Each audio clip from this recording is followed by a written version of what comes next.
Getting a seat at the council table has never been easy, but taking on an incumbent, well, that's extra hard.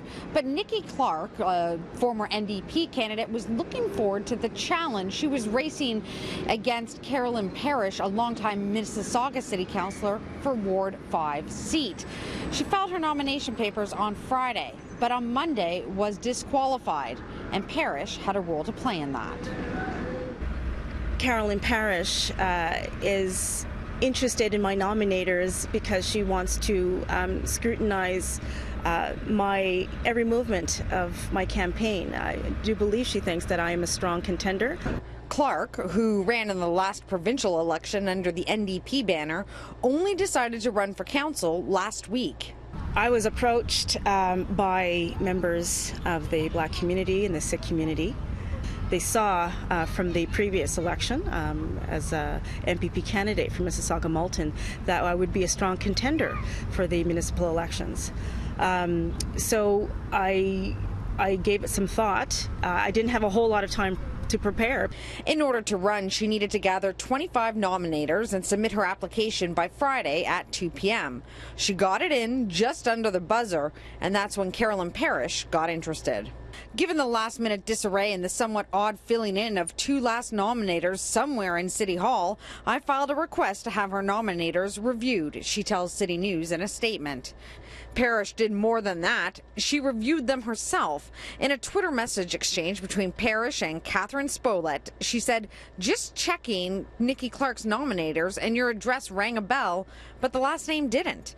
And later, "I'm disappointed you would support an opponent of mine." I felt that the tone was a little bit heavy and heavy-handed, and I am familiar with the manner and demeanor of the councillor, and sometimes she can come across as very abrupt.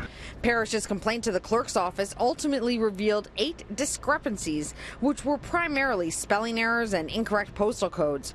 Clarke was given mere hours to fix the problems before a Monday 4 p.m. deadline, the deadline for all candidates to be certified by the clerk's office.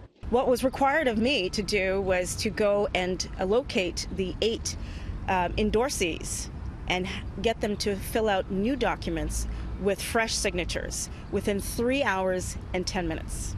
Do you think that was a reasonable amount of time? Absolutely not.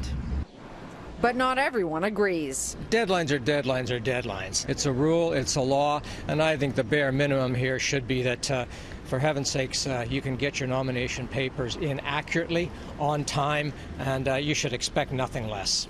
But Cosney, who teaches at Ryerson School of Urban and Regional Planning, says Parrish's actions, namely reaching out to a nominator, crossed the line. It's one thing for me to call, let's just pretend, to call up someone's nominator and say, hey, maybe you don't want to support. That's a pretty slippery slope.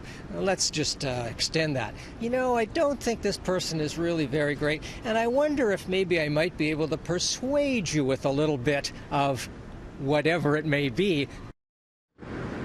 As it stands right now, Clarke is not on the list of candidates, and the clerk's decision is final, meaning there are no avenues for her to appeal the clerk's decision. But she says that isn't going to deter her from trying to get back on the ballot.